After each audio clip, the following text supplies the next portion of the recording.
E aí, pessoal, tudo bem? Meu nome é Rafael. Hoje nós vamos continuar aqui o nosso projetinho aqui, né, de preços de casa ali para fazer preços de casas de previsão ali no Irã. Então, caso você tenha chegado agora, caso você não tenha visto ali a primeira parte do projeto, eu recomendo que você volte um vídeo, né, e veja aqui essa parte desse projeto, a primeira parte, em que a gente faz a introdução das variáveis ali, eu explico qual que é o objetivo aqui desse projeto, tá? Então a gente já fez a introdução das variáveis, a gente também fez a parte de pré-processamento, a gente também fez o agrupamento dos dados aqui, né, utilizando a coluna da localização ali do distrito da casa, né, em si. Então, caso você tenha chegado agora, eu recomendo que você volte um vídeo e que você assista a primeira parte do projeto, tá? Bom, então como a gente já passou ali pela parte do pré-processamento, tá? Eu vou passar aqui só rapidinho o que a gente fez, né? Então a gente importou aqui a nossa base de dados, tá? A gente viu aqui quais são as nossas variáveis, todas as coisas que a gente tem, o que cada uma representa, né? Quais informações que elas querem passar. Ah, lembrando que essa daqui é uma base de dados que ela é bem simples, tá? A gente tem, acho que se eu não me engano, são só 7 colunas, são 7 colunas e 3.479 valores, tá? Então é uma base de dados bem simples aqui, tá? A gente não tem muitos dados, a gente tem pouca informação, poucas colunas. Posso dizer que é uma base de dados bem de nível iniciante, tá? Então, a gente já deu uma analisar aqui nossos dados, né? A gente tirou essa variável price aqui, a gente vai tentar prever apenas os dados em dólar, tá? Então a gente já tirou esses dados, a gente já trocou para numérico, né? A gente deu uma olhada, a gente viu que a gente tem alguns valores nulos, a gente retirou esses valores nulos, tá? Quando a gente olhou aqui para o nosso describe, a gente também conseguiu ter alguns insights ali. E aqui a gente fez o agrupamento da variável address que eu falei anteriormente, que é a variável ali que a gente tinha 192 categorias, e a gente transformou essas 192 categorias a 192 de classes distintas, né, em quatro grupos aqui, né? Casas mais baratas, casas médias, casas caras e casas muito caras, né? A gente já fez ali pelos porcentis, né, dos grupos, então a gente dividiu de 0 a 35% dos dados, de 35 a 70, de 70 a 95, de 95 a o 100% ali, tá? Desculpa. Bom, então vamos lá. O que a gente vai fazer nessa parte hoje aqui, tá? A gente vai fazer a parte aqui da análise de dados, tá? Então a gente vai fazer a nossa análise exploratória, tanto das nossas variáveis contínuas quanto das variáveis categóricas, e a análise bivariada entre elas, tá? Geralmente eu faço um vídeo só para as categóricas um categóricas e contínuas e um vídeo só para bivariada, só que como essa é uma base de dados muito simples, tá? É muito. A gente não tem muito a quantidade de dados aqui, a gente não tem muita informação. Eu acredito que dê pra gente fazer tudo no mesmo vídeo e não vai ficar tão longo, tá? Então vamos lá. Bom, quando a gente olha aqui a nossa base de dados, tá? Só vou dar um def head 1 aqui. A gente vê que a gente tem algumas variáveis categóricas, né? Que aqui a gente pode. O 1 aqui é a variável numérica, né? A gente pode colocar como variável categórica, porque vai de 1 até 5. O parking aqui, tá? Que é assistência estacionamento não. O warehouse, que eu não faço a mínima ideia do que significa aqui, seria mais ou menos um armazém, coisa do tipo. O elevator aqui, que é se tem elevador ou não. E aqui o address que a gente transformou em address groups, tá? Que são essas nossas variáveis categóricas, tá? Então vamos ver como que é a distribuição dos nossos dados aqui. Aqui a gente vai utilizar count plots, tá? Então a gente está fazendo gráficos aqui de barra mesmo para a gente verificar qual que é a distribuição dos nossos dados. Então vamos verificar como que a nossa base de dados se comporta, tá? A gente vê que ali 56,2% dos nossos dados, que é a grande maioria, mais do que a metade dos nossos dados, possuem duas casas, tá? Duas casas não, 2 quartos, tá? Então as casas possuem 2 quartos ali em média, tá? Aqui algumas com até que tem bastante valor em 1 e 3 ali, tá? Mas a gente vê que a maioria dos nossos dados aqui se concentra entre 1 a 3 quartos, com uma grande predominância ali de 2 quartos nessas casas, tá? Quando a gente olha aqui para o parque, estacionamento, é um valor até interessante aqui, a gente vê que 84,8% das nossas casas ali possuem estacionamento, tá? O que é um número muito grande, né? Eu, pelo menos que sou de São Paulo, a gente provavelmente não deve chegar nem perto disso, tá? Mas a gente consegue ver aqui que 84,8% das casas ali no Teran, né? Que é aqui na nossa base de dados, tem o estacionamento, tá? Quando a gente olha aqui para o warehouse também, a gente tem um valor muito alto, 91,5% das casas tem esse armazém, tá? Acho que é armazém para guardar coisa, alguma coisa do tipo ali, tá? Um inventário, alguma coisa do tipo assim, tá? O elevator aqui, a gente vê que quase 80% das casas ali também tem elevador, tá? O que é bastante coisa, tá? Então, a gente vê que essas casas aqui, apesar de elas terem apenas 2 quartos, a maioria delas tem estacionamento, o warehouse ali, o armazém, né? E também o elevador, o que é bem impressionante, tá? Praticamente 80% ali aqui, a parte de warehouse tem 91,5%. Então, todas as casas ali, geralmente, pelo menos na nossa amostra aqui na nossa base de dados, dispõem dispõe dessas qualidades ali na casa, né? Quando a gente olhar para a nossa variável ali que a gente criou, tá? Que é a variável agrupada, então a gente consegue ver a distribuição, né? Que é a classe 0, tá? Que é 35% dos dados dos mais baratos até da média, né? Pegando a média, tá?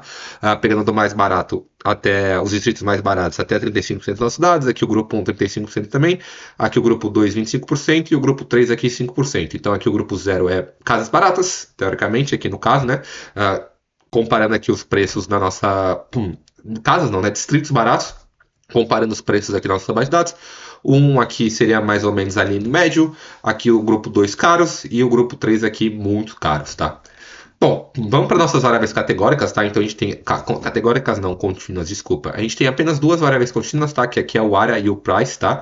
Quando a gente olha aqui a área, a gente vê que a maioria dos nossos dados aqui, ele fica aqui provavelmente entre 100 aqui a 200, tá? Com essa predominância aqui entre 100 ali, mais ou menos de 0 até 100 ali, e a gente vê que ele começa a decair, tá? Então a gente vê que a maioria dos nossos dados aqui são de casas que não são muito grandes, só que a gente consegue ver que a gente tem aqui alguns, a gente pode dizer que outliers, né? Que são de casas que tem um maior tamanho ali, aqui 200, a gente vê que são poucos dados, mas a gente vê que existem esses dados, tá? A gente vê que a gente tem uma concentração aqui, a maioria dos nossos dados são de casas que não são tão grandes, tá? Aqui, comparado com essas daqui, que é acima de 200, que são os outliers, tá? Quando a gente olha aqui para o preço, tá? A gente tem o mesmo comportamento aqui da variável área, né? Então a gente vê que o preço aqui, ele fica geralmente aqui 500 mil, tá? Então a gente tem algumas casas aqui, a gente consegue ver, tem casa de 3 milhões, entre 2 milhões e 500 a 3 milhões. Então a gente tem alguns outliers aqui também, que provavelmente devem ser essas casas maiores, né? Mas a gente consegue verificar que a gente tem esses outliers aqui, que a gente tem casas aqui de luxo, né, que são muito mais caras que as outras, mas a predominância aqui dos nossos dados fica aqui provavelmente entre 0 e 100 mil dólares, tá? Aqui a gente está falando em dólares. Perdão, a gente estava falando em dólares, tá? Então aqui de 0 a 100 mil aqui, provavelmente a maioria dos nossos dados, tá? Então a gente vê que a gente consegue ver tanto na área aqui, quanto no preço da casa, a maioria dos nossos dados ali, elas seguem ali, elas estão agrupadas na mesma quantidade, no mesmo valor ali, na média do mesmo valor, mas a gente tem alguns outliers, como a gente pode ver tanto aqui na área quanto no preço, tá? Quando a gente olha aqui no Boxplot, a gente pode confirmar aquilo que a gente viu, né? Então a gente tem algumas casas aqui, por exemplo, deve ser 850, 900 aqui, então a gente tem alguns valores, a gente vê que a maioria dos nossos dados aqui, ele está agrupado aqui, ele está ali entre a média ali de 100 a 150, mais ou menos, de tamanho, tá? Então a gente vê que a gente tem esse agrupamento aqui, mas a gente tem alguns outliers. A mesma coisa aqui para o preço, tá? A gente vê a gente confirma o que a gente vê ali no histograma, tá? Que a maioria dos nossos dados estão agrupados aqui, mas aqui a gente tem alguns dados, tá? Que são considerados outliers. Eu não vou retirar esses outliers porque não faz sentido a gente tirar, tá? Porque acontece muito na vida real de a gente ter casas. Geralmente, né? A gente tem casas ali que são mais padrões, no caso, né? Que não são muito caras, mas aí acontece de a gente ter casas muito maiores e também com um preço muito mais elevado. Então é por isso que eu vou optar por deixar esses dados, tá? Eu não vou retirar esses outliers aqui e vou deixar ele aqui para a gente na parte ali quando a gente for analisar as partes de modelo de machine learning e etc. Quando a gente começa aqui a fazer a nossa análise bivariada, tá? Então vamos analisar aqui a nossa variável target, tá? Que é o SD, e a gente vai verificar aqui com as variáveis categóricas, tá? Quando a gente olha aqui, a gente compara o preço com a quantidade de quartos, a gente vê a distribuição que faz muito sentido, tá? Que quanto mais quartos, geralmente aqui o maior o preço da casa, né? Então a gente vê que 0 aqui, quando não tem nenhum quarto, geralmente a gente tem só esse valor aqui, que ele tá bem aqui em cima, que tá aqui, que é 2 milhões e 500, que é até estranho, tá? Mas a gente vê que a maioria aqui eles são casas que não tem um valor muito alto, e quanto maior vai crescendo ali a quantidade de quartos, maior o preço dessas casas, tá? Maior a distribuição. A gente vê que tem até casas aqui que são um pouquinho menores, mas a gente vê que ele vai subindo ali esse gráfico, quanto mais a maior quantidade de quartos, maior aqui o preço da casa, tá? O que faz bastante sentido. Quando a gente olha aqui para a variável do parking, tá? A gente vê que a maioria estrondante ali das nossas casas possuem estacionamento, tá? E a gente consegue verificar aqui até que a gente tem outliers, mas geralmente quando ela não tem um estacionamento, a gente não tem uns outliers muito altos ali, tá? A gente vê que a gente só tem um pontinho aqui, e então geralmente essas casas que elas têm uns valores muito mais altos, geralmente elas possuem esse estacionamento, tá? E a gente vê que a gente tem mais aqui a partir de 500 mil aqui, ou até aqui, a gente consegue ver nesse gráfico aqui, nesse strip plot, que casas que não possuem o estacionamento ali geralmente são mais baratas, o que também faz bastante sentido, tá? Então aqui, como eu falei, as informações aqui, elas confirmam, tá, o pensamento que a gente pode ter antes de a gente analisar esses dados, tá? Aqui confirmando, né, que quanto mais quartos, provável que a casa seja mais cara, e a mesma coisa quando a gente olha a variável parking aqui, que a caso ela tenha estacionamento ali, vai ser mais cara, e caso não tenha, vai ser mais barato, tá? Quando a gente olha o warehouse aqui, a gente consegue ter o mesmo comportamento que a gente teve aqui quando a gente olhou a variável parking, tá? Então, geralmente, casas que tem warehouse ali geralmente têm um preço mais elevado. E aqui, quando a gente olha o nosso... Ok, tá. Room, parking, warehouse. Eu acho que eu não coloquei a do elevator aqui, tá? Eu acabei não colocando a do elevator, mas a gente pode prosseguir, tá? Porque provavelmente ele vai ter a mesma distribuição que a gente vê aqui quando a gente teve no Warehouse, tá?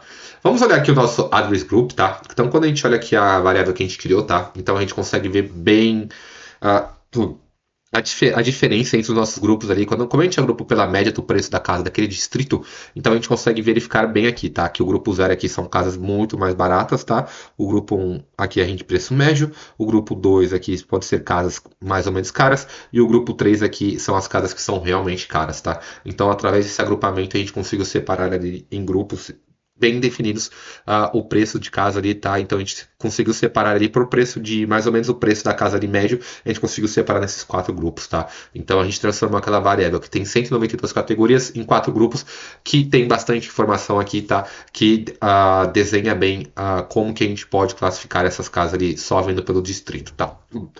Bom, vamos olhar aqui mais uma variável, tá? Vamos comparar aqui o room com a área, tá? Que também confirma algo que faz muito sentido aqui, né?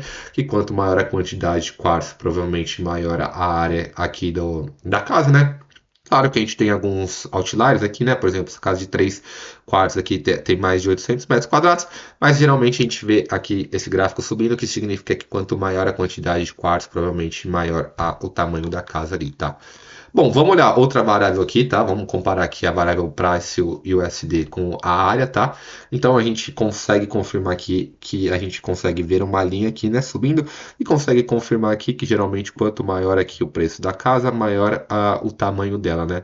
A gente tem algumas, não é uma subida aqui perfeita, né? A gente tem alguns casos aqui, que, por exemplo, essa casa aqui de sei se é provavelmente algum distrito, então a gente tem algumas variáveis que a gente pode levar em conta, né? Mas aqui a gente consegue ver que geralmente quanto maior a casa, maior o preço, tá?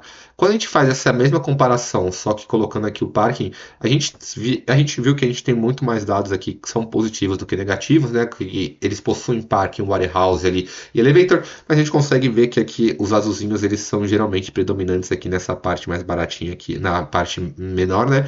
Que geralmente são casas mais baratas e com uma menor área, tá? Aqui os dados que a gente já tem uma maior área são mais caras, geralmente praticamente todas elas têm o parque, tá?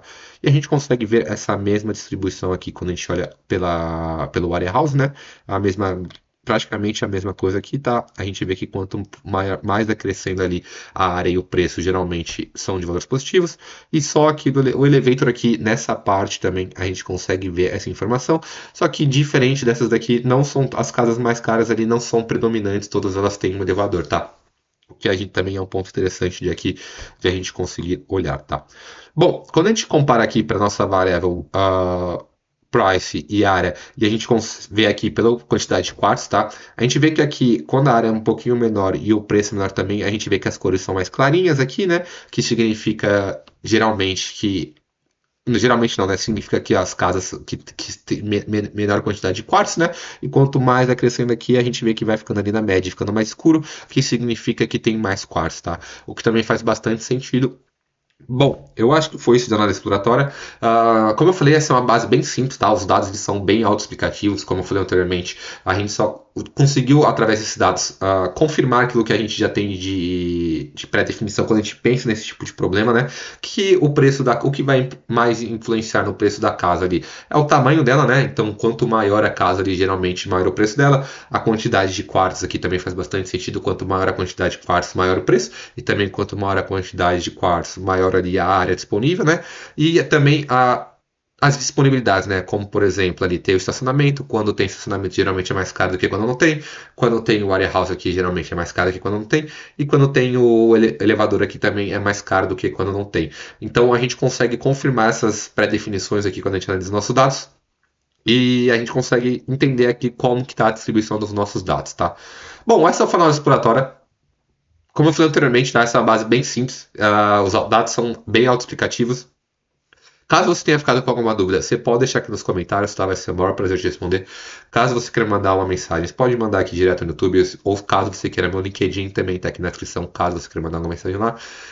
Se inscreve no canal, dê um joinha no vídeo que no próximo... Também fica de olho aí que no próximo vídeo a gente vai passar aqui para a parte de Machine Learning, pra gente rodar os modelos aqui de regressão para ver se a gente consegue fazer realmente essa previsão do preço da casa. E é isso. Muito obrigado por acompanhar até aqui e um abraço.